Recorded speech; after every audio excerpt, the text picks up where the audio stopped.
우리 함께 사도신경으로 신앙 고백하시겠습니다.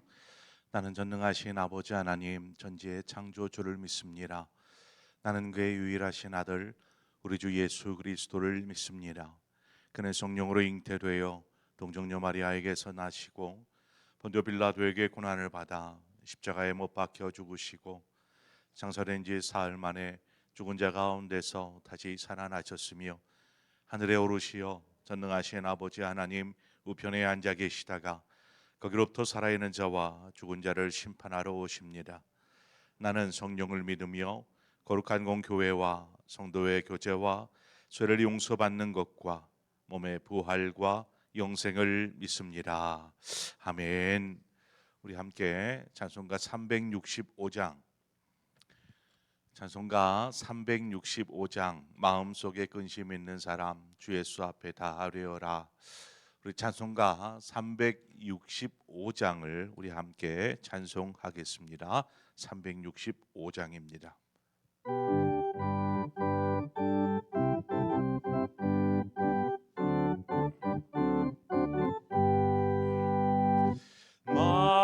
마음속에 근심 있는 사람 주 예수 앞에 다 아뢰어라. 슬픈 마음 있을 때라도 주 예수께 아뢰라.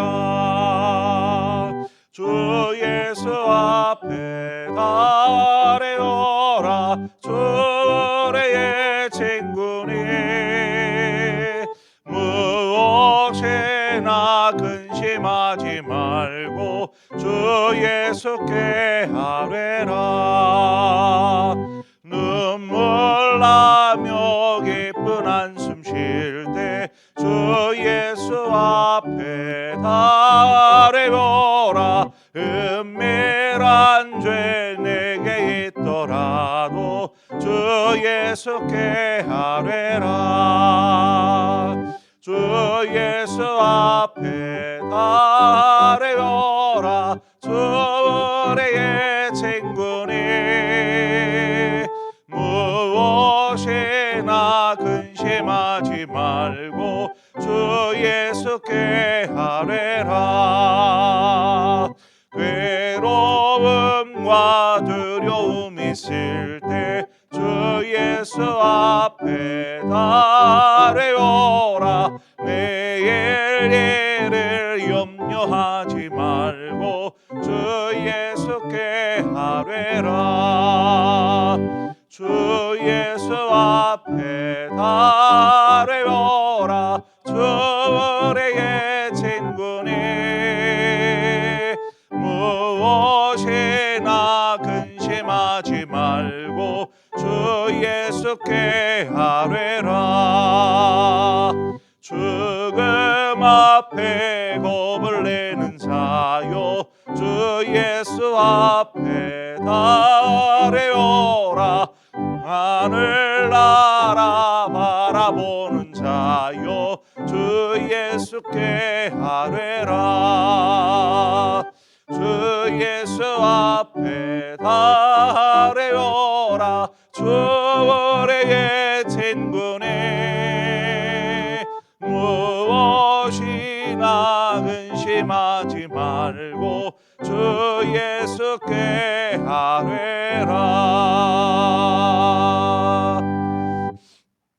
아멘. 하나님 말씀 보겠습니다. 열왕기상 22장 29절에서 40절의 말씀입니다. 열왕기상 22장 29절에서 40절의 말씀을 우리 한 절씩 교독해서 보도록 하겠습니다. 이스라엘의 왕과 유다의 여호사밧 왕이 길르앗 라못으로 올라가니라.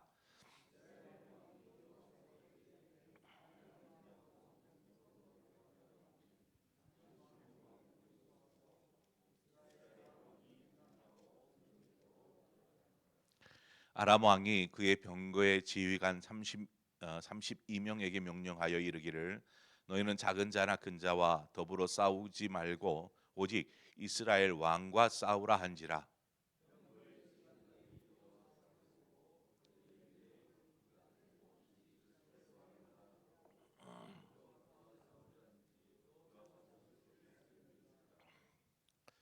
병거의 지휘관들이 그가 이스라엘의 왕이 아님을 보고 쫓기를 그치고 돌이켰더라.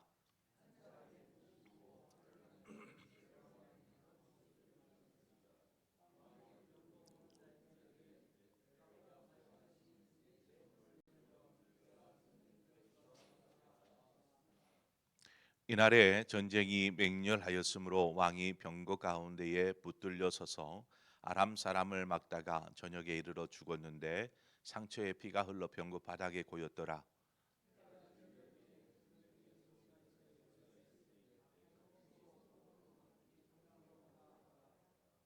왕이 이미 죽음에 그의 시체를 메어 사마리아에 이르러 왕을 사마리아에 장사하니라.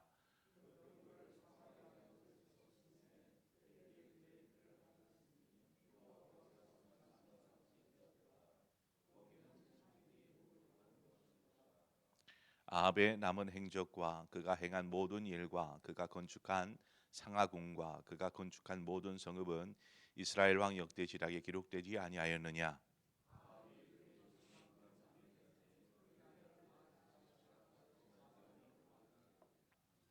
아멘. 결국엔 아합과 남유다 왕 여호사밧이 함께 길르앗 라모스를 찾기 위해서 싸움에 이제 참전하게 됩니다. 아합은 오늘 본문에 보니까 여호사밧에게 당신은 왕복을 그냥 입고 전쟁에 참전하라. 나는 왕복을 벗고 변장을 하겠다. 이렇게 이야기합니다. 왜 아합이 자신은 왕복을 벗고 변장을 그냥 평상복을 입으려고 하는 것일까요? 그거는 염려와 두려움 때문이죠. 염려와 두려움. 자신이 죽을 것이라는 그 미가야 선지자의 말을 무시하고 전쟁에 지금 참여하고 있지 않습니까? 그런데 그 마음 한 구석에는 하나님의 선지자 미가야의 예언대로 자신이 이 전쟁에서 죽지는 않을까 하는 이러한 두려움이 아합의 마음 가운데 있었더라는 것입니다. 분명히 뭐 400명의 선지자들이 올라가셔서 승리할 겁니다라고 얘기를 하는 그 말을 의지해서 지금 참전하는 것인데 하나님의 선지자의 말이 혹시 들어맞지는 않을까? 내가 전장에서 죽지는 않을까? 하는 그 염려 가운데 생각해낸 것이 자신이 왕복을 벗고 그냥 이렇게 평상복을 입고 사람들이 볼 때 저 사람이 왕이다라는 것을 알아차리지 못하도록 하는 이러한 그 행위를 하고 있습니다. 여러분, 믿음과 확신이 있는 사람은 두려워하지 않습니다. 믿음과 확신이 있기 때문이죠. 그럼에도 우리가 두려워하는 이유가 무엇일까요? 믿음이 있어요. 믿음이 있는데도 두려워해요. 두려움의 시작은 우리 마음, 사람의 마음 가운데 있는 죄성에서 시작이 됩니다. 죄성. 무슨 말씀인가 하냐면 범죄한 인간이 그 의로움 앞에, 특별히 하나님 앞에 서면 두려움을 느끼게 됩니다. 성경은 이렇게 범죄한 인간이 죄 많은 인간이 하나님 앞에 서면 그 죄로 인하여서 느끼는 두려움이죠. 그래서 성경은 사도 바울은 이렇게 이야기합니다. 그리스도 예수 안에 있는 자에게는 결코 정죄함이 없나니 그리스도 예수 안에 있는 생명의 성령의 법이 죄와 사망의 법에서 너를 해방하였음이니라. 즉 그리스도인은 예수 안에 있는 사람은 이러한 죄에서 자유케 되었다라는 것을 선언하고 있는 것입니다. 우리는 이미 죄의 법에서 해방된 자유함을 얻은 사람인 줄 믿습니다. 그런데 우리가 살아가면서 어때요? 또다시 죄 가운데 넘어지게 됩니다. 죄 가운데 넘어지죠. 숱하게 넘어집니다. 자, 그러면 우리가 분명히 예수 그리스도를 믿고 예수님 안에 거하는 삶을 사는데 세상에 살다가 죄 가운데 넘어졌어요. 그러면 그때에는 방금 제가 말씀드렸던 그 로마서 8장 2절의 말씀이 효력을 상실하는 걸까요?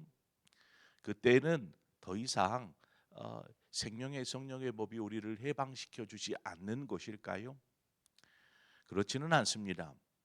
이 구절의 효력은 우리가 하나님의 자녀인 이상 계속해서 유지되어집니다. 문제는 우리가 하나님의 자녀로 그리스도 안에 거하는 삶을 살지만 계속 죄 가운데 넘어지고 넘어지는 삶이 우리의 삶 가운데 반복되어지면 어떤 일이 벌어지냐면 하나님과의 관계가 원만해질 수 없다라는 것입니다. 우리가 알잖아요. 죄 때문에 하나님과 우리의 사이가 완전히 단절되어졌었다. 그것을 예수 그리스도께서 십자가에 피 흘려 죽으심으로 그 관계를 회복시켜 주었는데 그 관계의 회복 안에 있는 사람, 죄와 죄의 권세로부터 해방된 우리가 다시 죄를 반복하여서 하면 다시 하나님과의 관계가 엉망이 되어 버리는 것입니다. 죄가 하나님과 우리 사이를 가로막았던 것처럼 우리가 믿음 안에 살지 못하게 만들어 버리는 것이죠. 우리가 계속해서 죄를 범한다면. 그러므로 우리가 죄의 법에서는 자유케 되었다 할지라도 우리가 일상의 삶을 통해서 계속 뭔가를 반복해서 어떤 죄를 짓게 되면 그것에 대하여서 우리는 하나님 앞에 회개해야 합니다. 그리고 용서함을 받아야 합니다. 하나님은 우리가 우리의 죄를 고백하면 우리를 용서하여 주십니다. 긍휼히 여겨 주십니다. 그냥 말로서만 간단한 하나님 죄이죠 죄는데 용서해 주세요 하고 많은 회개가 아니라 그 회개 속에는 진정 어린 마음이 담겨야죠. 하나님 다시는 돌이키지 않겠습니다. 다시 넘어지지 않겠습니다.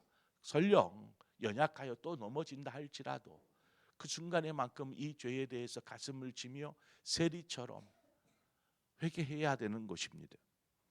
회개와 용서가 일어날 때에 그 속에서 이제 하나님과의 관계는 다시 바른 온전한 관계를 유지해 갈 수 있을 뿐만 아니라 회개와 용서가 있을 때에 우리의 삶이 변화할 수 있습니다.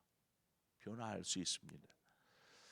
우리가 잘 기억하십시오. 율법 아래에서 의로운 사람이 아니라 우리는 하나님의 은혜 아래에서 의로운 자라는 것을 잊어서는 안 됩니다. 여러분이 무슨 모든 말과 생각과 행동에 있어서 그릇됨이 전혀 없어서 여러분을 의롭다라고 하나님이 말씀하십니까? 아니에요. 우리가 하나님의 은혜 아래에 있기 때문에 하나님께서 우리를 의롭다 칭하여 주시는 것입니다. 그러므로 어떤 행함으로 의롭게 되려 하기보다 은혜 아래 우리가 머물러 있을 때 그때 하나님의 은혜가 우리를 변화시켜 가는 것입니다. 하나님의 은혜이구나. 나 같은 죄인이 용서함을 받을 수 있는 것이 하나님의 은혜이구나. 나 같은 사람이 구원을 받을 수 있는 것이 하나님의 은혜이구나. 이 은혜를 느낄 때에 비로소 그 마음이 변화되어지고 삶이 달라지는 것입니다. 그래서 변화된 삶을 살 수 있도록 하나님께서 우리를 이끌어 가시는 것이죠. 그냥 규칙을 정해놓고 너 이거 지키면 안 돼. 이거 지켜야지. 이것은 하지 말아야지. 이것은 해야지. 이렇게 해가지고 할 수 있는 사람은 없더라는 것입니다. 그저 우리의 죄인됨을 주님 앞에 회개하고 용서함을 받으며 이 은혜 아래 머무를 때에야 비로소 우리의 삶은 달라질 수 있습니다. 그래서 은혜 안에 머무르는 사람이 되십시오. 자, 그렇다면 우리 안에 염려와 두려움이 생길 때 막 두려움이 생겨요. 왠지 무슨 일이 있은지 어떤 죄를 범하였든지 혹은 삶의 일로 인해서 내일에 대해서 염려가 생겼든지 이러한 것들로 인하여서 두려움이 생길 때 이럴 때 우리는 어떻게 해야 할까요? 두려움이 생길 때. 그때는 뭐 다른 것이 없습니다. 하나님께 기도하는 것, 그리고 말씀 안에 거하는 것, 이 두 가지밖에 없습니다. 두려움에 대해 우리가 두려움을 느낄 때에, 염려가 될 때에 그것을 가지고 우리는 있는 그대로 하나님 앞에 아뢰어야 합니다. 하나님, 제가 이것이 두렵습니다. 하나님, 제가 이런 죄를 지어서 하나님 앞에 서는 것이 두렵습니다. 하나님, 내일 무슨 일이 일어날지 저 두렵습니다. 염려가 됩니다. 이것을 하나님 앞에 짓고 하는 것입니다. 아뢰는 것이죠. 뿐만 아니라 우리가 하나님 앞에 아뢰일 뿐만 아니라 하나님의 말씀을 붙잡아야 합니다. 하나님의 말씀, 하나님께서 하신, 우리에게 하신 말씀을 우리가 붙잡을 때에 비로소 이 두려움을 떨어낼 수 있습니다. 염려를 떨어낼 수 있는 것입니다. 그러므로 삶에서 불안과 두려움을 느끼게 된다라면, 혹 느끼고 있다라면 오늘 이 말씀을 계속해서 여러분 곱씹고 묵상하십시오. 이사야 41장 10절의 말씀입니다. 두려워하지 말라, 내가 너와 함께함이니라. 놀라지 말라, 나는 내 하나님이 됨이니라. 내가 너를 굳세게 하리라. 참으로 너를 도와주리라.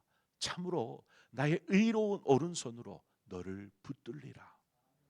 이 말씀을 여러분의 삶 속에서 두려움이 있거나 염려가 될 때 이 구절을 곱씹으십시오.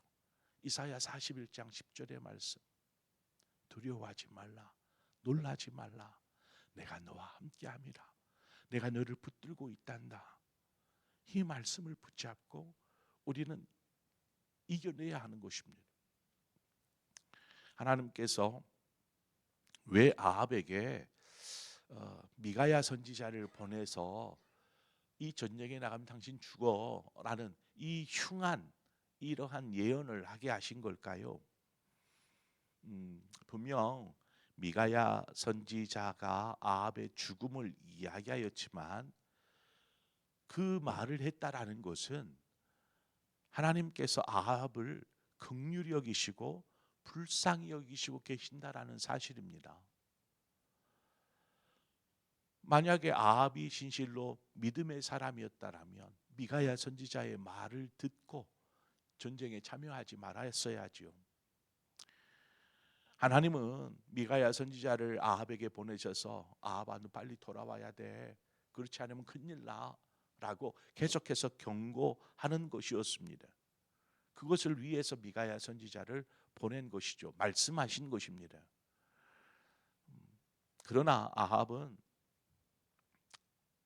그 말을 무시하고 전쟁에 참여했고, 전쟁에 참여하니까 두려움이 생기는 거예요.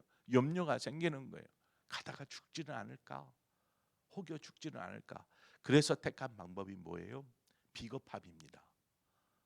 옷을 벗고 왕복을 벗고 그냥 다른 사람들이 자신을 왕으로 알아볼 수 없도록 변장을 한 것입니다. 전장에서 왕복을 입고 있는 여호사밧을 적들이 봅니다. 그래서 적들의 지휘관들이 저기 이스라엘의 왕이 있다. 너희들은 다른 것 쫓지 말고 저 왕만을 쫓아라. 그러니까 왕에게로 그 여호사밧 왕에게 군사들이 집중을 하기 시작합니다.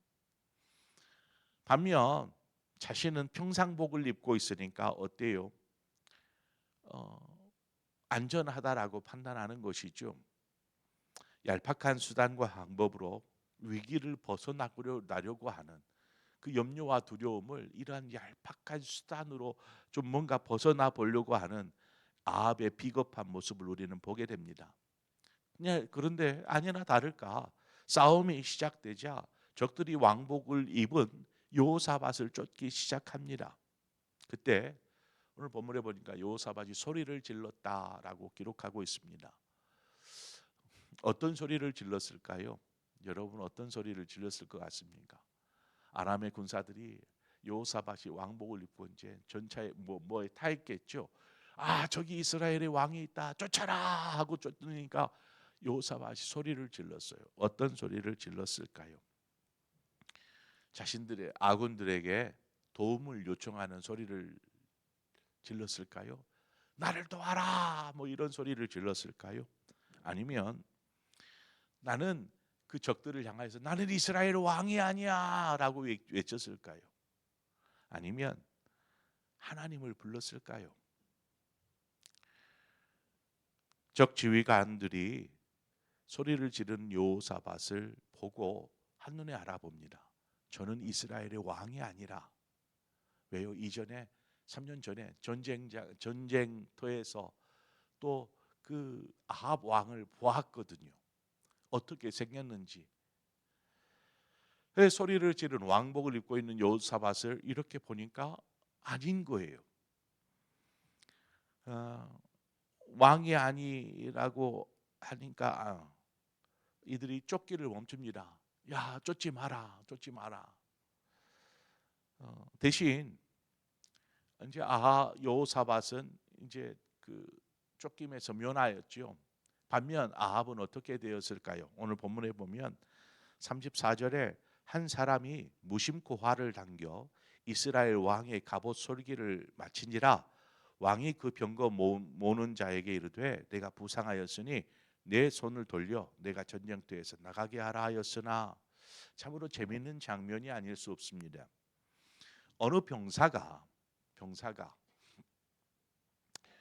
무심코 활을 쏘았습니다. 무심코. 이 말이 무슨 말이냐면 이제 많은 병사들이 이렇게 많은 그 군인들이 함께 이렇게 싸움이 벌어지지 않습니까? 그러다 보니까 누구 한 사람을 겨냥해서 쏠 필요가 없어요. 그냥 공중에 대고 쏘면 돼요.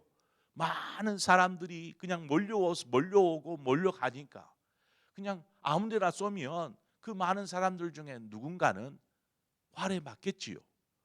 그런 마음으로 그냥 무심코 쏘는 것입니다. 막 계속 쏴대는 것입니다.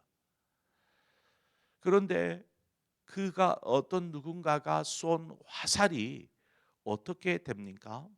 그 화살이 변장하고 있는 아합에게 날아왔고 갑옷 솔기에 맞게 됩니다. 갑옷을 입었으니까 갑옷을 입고 뭐 아무튼 변장을 막 했겠지요. 나름 보호 장구를 다 찬 채로 갑옷에 맞으면 뭐 당시의 화살이 얼마나 위력적이었는지를 모르겠지만 이 화살이 이 갑옷을 뚫지를 못하는 것입니다. 칼질을 해도 갑옷 때문에 보호를 받는 것입니다. 그런데 이것이 갑옷 솔기를 맞았다라는 것입니다. 그러니까 사람이 그러니까 전체적으로 튼튼한 옷을 입으면 로봇처럼 움직이지를 못하니까 관절 부분에 뭐 어깨나 무릎이나 허리나 이런 데는 사람이 움직일 수 있도록 그저 갑옷과 갑옷을 연결하는 이 부드러운 것으로 연결하지 않겠습니까? 바로 이것이 갑옷 솔기입니다. 혹이나 목과 이 이제 위에 그 갑옷 사이나 어깨나 이런 사이, 아마 이 휙 날아온 화살이 이 갑옷 솔기를 꿰뚫는 것이죠. 그리고 결국 아합은 큰 부상을 입게 됩니다. 근데 피를 막 철철철 흘리게 되는 것이죠. 그래서 빨리 자신의 마차를 보는 이에게 빨리 이 전장을 벗어나라, 빨리 치료해야 된다라는 것이죠. 그러나 막 여기저기 싸움을 하고 있는 상황에서 어디 마차가 나갈 길이 없는 것입니다.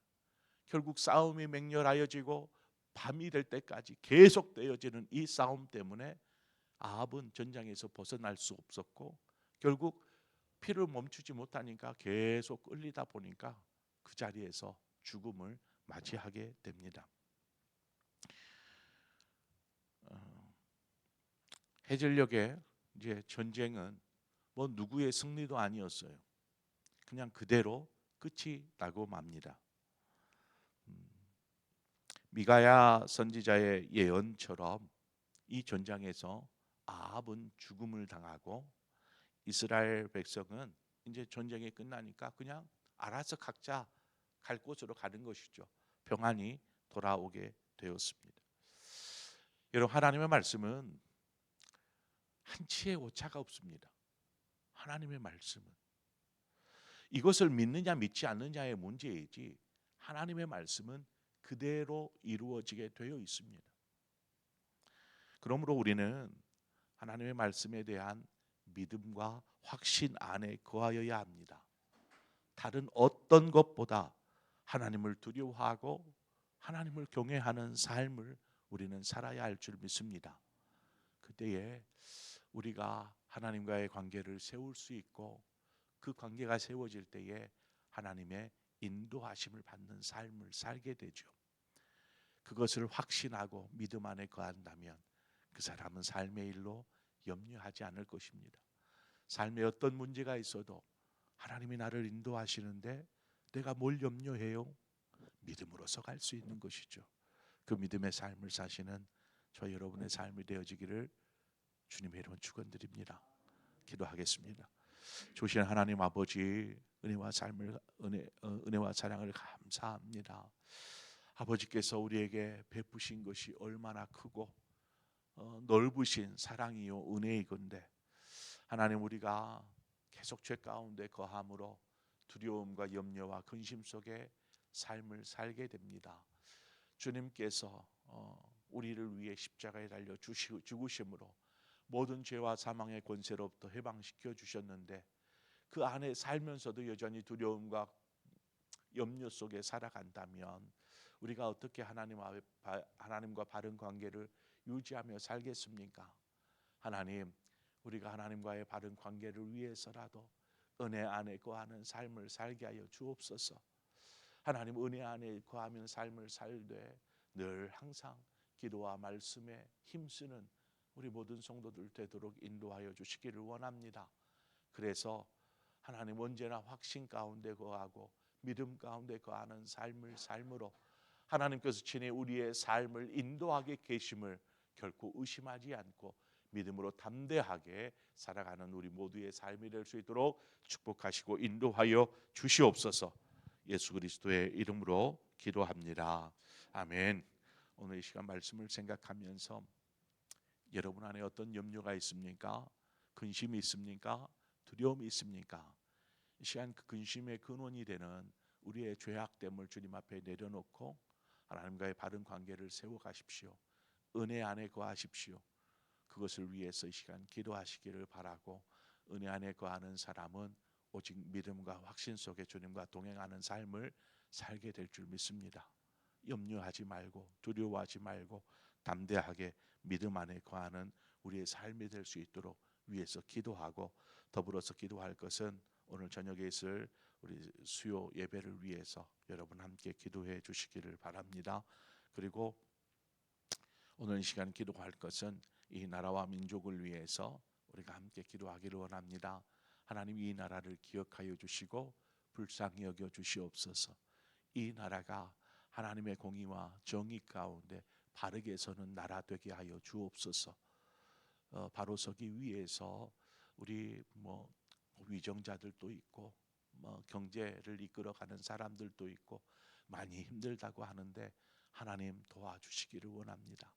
그 일에 우리 한국교회가 앞장서서 바르게 세워나가는 대한민국이 될 수 있도록 우리 대한민국을 위해서, 이 나라를 위해서 함께 기도하고, 또 여러분 주어진 각자의 기도의 제목을 가지고 기도하시다 자유롭게 돌아가시겠습니다. 함께 기도하겠습니다. 좋으신 하나님 아버지, 은혜를 감사합니다. 하나님, 우리는 은혜 아래에 있는 자입니다. 하나님, 우리가 우리의 삶이 사람들 앞에